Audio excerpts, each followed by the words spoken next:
Bonjour les enfants, comment allez-vous? J'espère que vous allez bien.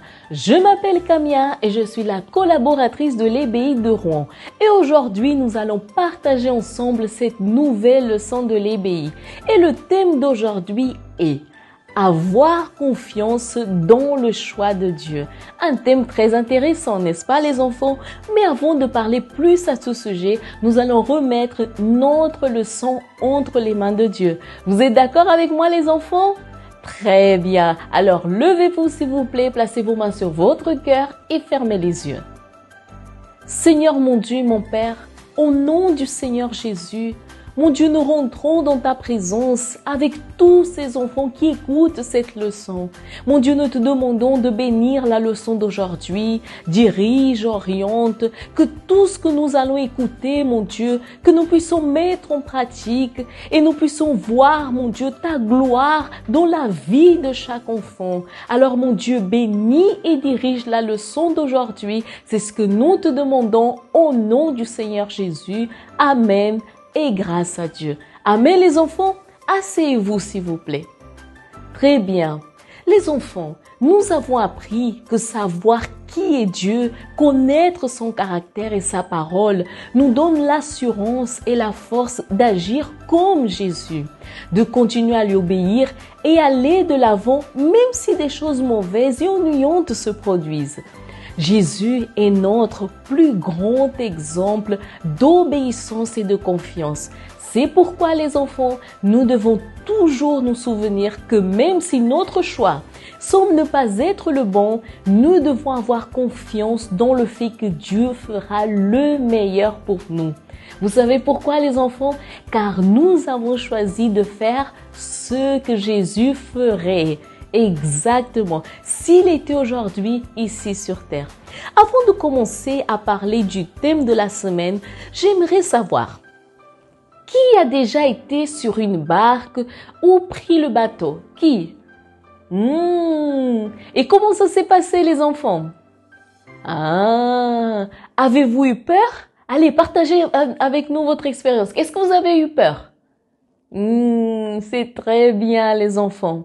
Alors, aujourd'hui, nous allons en apprendre plus sur un homme qui est resté très longtemps sur un bateau et qui a fait comme Jésus. Il a eu confiance en Dieu, même si tout le monde était contre lui. Savez-vous pendant combien d'années il a entendu tout le monde le critiquer? Vous savez combien de temps? 100 ans. Eh oui, les enfants. Qui sait qui est cet homme? Qui sait? Exactement les enfants, bravo, c'est Noé. Exactement, regardez ici dans cette illustration. Exactement ça, c'est Noé. Les enfants, Dieu a regardé la terre et a vu que tout le monde faisait le mal et ce qui lui déplaisait. Il n'y avait plus de respect.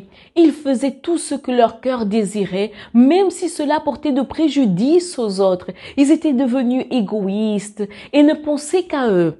Alors Dieu a décidé de détruire toute la terre et tout recommencer. Vous savez les enfants, c'est comme dans cette illustration. C'est ce que Dieu il a fait, tout recommencer. Vous voyez? Mais voyez seulement les enfants, au sein de cette génération méchante et perverse, Dieu a trouvé un homme qui était juste et intègre, qui l'adorait et le respectait. Il lui a donné une grande mission, construire une très grande arche qui pourrait contenir un couple de chaque espèce d'animal et également sa famille.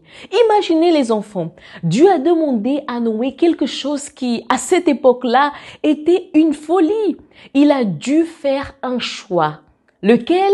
Avoir confiance en Dieu ou écouter son cœur qui lui disait probablement « Tout le monde va se moquer de toi, tu ne vas pas réussir à faire cette arche. » En 100 ans, imaginez les enfants, quelles pensées et sentiments sont passés par la tête de Noé, n'est-ce pas les enfants?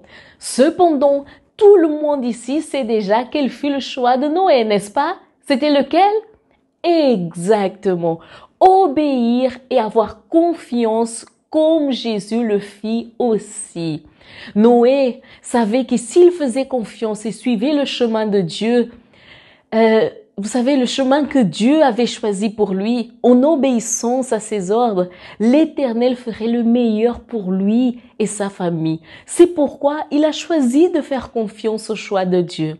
Vous savez, les enfants, lorsqu'un ami vous appelle pour faire quelque chose d'incorrect et vous lui dites « Non, je ne peux pas le faire, c'est mal » et que votre ami rit, vous savez qu'est-ce que vous êtes en train de faire, les enfants? Vous faites le même choix que Noé.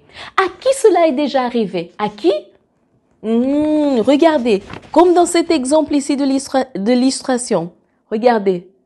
Exactement. Mais dans la Bible, nous trouvons un verset qui nous enseigne à ce sujet. Et si on apprenait le verset?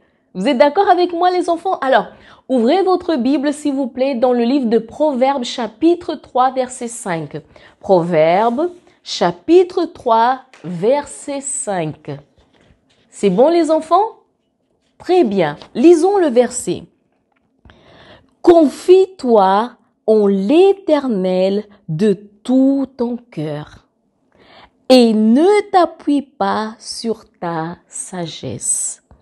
Nous avons ici un mot très important, s'appuyer. Qu'est-ce que ça veut dire s'appuyer? Signifie être soutenu, croire. Autrement dit, nous ne devons pas être d'accord lorsque la pensée que nous n'allons pas y réussir vient. À ce moment-là, vous devez penser, qu'est-ce que Jésus ferait? Vous saurez certainement quel est le choix correct et vous n'aurez ni peur, ni honte d'avoir choisi de faire ce qu'il fallait. Dieu, vous savez, les enfants, veut toujours le meilleur pour nous. Cependant, il n'agira en notre faveur que lorsque notre choix sera d'avoir confiance et d'obéir comme le fit Noé. Dieu a pris soin de Noé et de sa famille. Il a pourvu à tout ce dont ils avaient besoin pour construire l'arche. Et mercredi, les enfants, nous en apprendrons plus sur Noé et sur le fait que Dieu ne se trompe jamais. Qui ici maintenant, les enfants, j'ai une question à vous poser.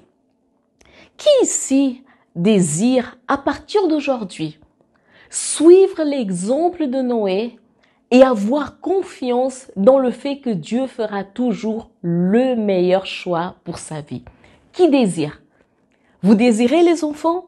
Alors, nous allons prier et demander à Dieu de toujours vous aider à faire ce choix. D'accord, les enfants? Alors, levez-vous, s'il vous plaît, placez vos mains sur votre cœur et fermez les yeux. Seigneur mon Dieu, mon Père, mon Dieu, regarde chaque enfant qui s'est levé, chaque enfant qui veut faire exactement la même chose comme il a fait Noé. Ils veulent, mon Dieu, apprendre à avoir confiance dans tes choix. Alors, mon Dieu, qu'à partir d'aujourd'hui, cet enfant puisse apprendre à faire les meilleurs choix et surtout à confier dans les décisions que tu prendras pour lui. Mon Dieu, parce que nous savons que tout ce que tu veux pour nous, c'est le meilleur.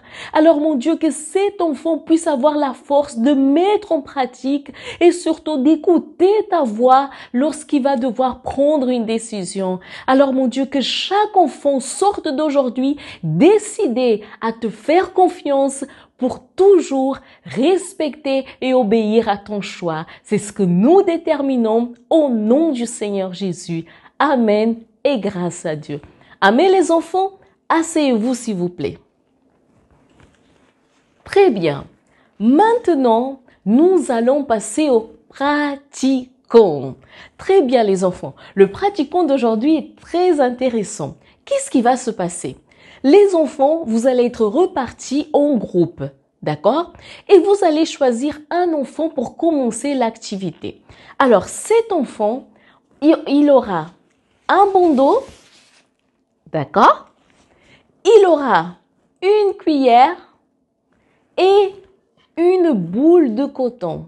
D'accord? L'enfant qui a été choisi pour commencer. Et dans l'autre extrémité de la salle, il y aura un seau. Les enfants, l'enfant, il va devoir bonder ses yeux, d'accord? L'enfant qui aura les yeux bondés, il va devoir mettre la cuillère dans sa bouche et le coton sur la cuillère, comme ceci. Vous avez vu? Très bien. Et les enfants de son équipe pourront l'aider à le faire. Écoutez bien, on va expliquer. L'équipe va devoir orienter l'enfant qui aura les yeux bondés pour qu'il arrive de l'autre côté de la salle et qu'il mette le coton dans le seau. Bien sûr, sans utiliser les mains, les enfants. À ce moment-là, vous ne pourrez plus l'aider, juste parler. Vous allez juste le guider en parlant. Imaginons que le coton tombe, l'enfant va devoir retourner au début du parcours où il pourra passer son tour à un autre enfant. Le groupe qui terminera en premier gagnera. S'il n'y a pas d'espace dans la salle pour que les équipes réalisent l'activité ensemble, vous pouvez organiser en fait pour que vous puissiez jouer l'une après l'autre, une équipe après l'autre, et chronométrer le temps pour savoir laquelle a réalisé l'épreuve le plus rapidement possible. D'accord les enfants? Et vous savez, l'objectif de cette activité, c'est quoi? Les enfants aux yeux bondés, ils vont devoir obéir aux orientations qu'ils vont recevoir de leur équipe, n'est-ce pas, pour terminer le trajet et mettre le coton dans le seau. Et vous savez, les enfants, c'est pareil avec Dieu. Nous devons avoir confiance en ses instructions et lui obéir pour atteindre nos objectifs. N'oubliez jamais ça, les enfants. Et comme devoir à la maison, invitez votre foyer et jouez au même jeu que nous avons fait à l'EBI pour enseigner ce que vous avez appris aujourd'hui à vos parents et aux personnes qui vous entourent. Et surtout les enfants, n'oubliez pas, suivez les leçons de l'EBI sur le site du Centre d'accueil universel www.centredaccueil.fr dans la rubrique EBI. Que Dieu vous bénisse abondamment les enfants, je vous dis à la prochaine. Au revoir!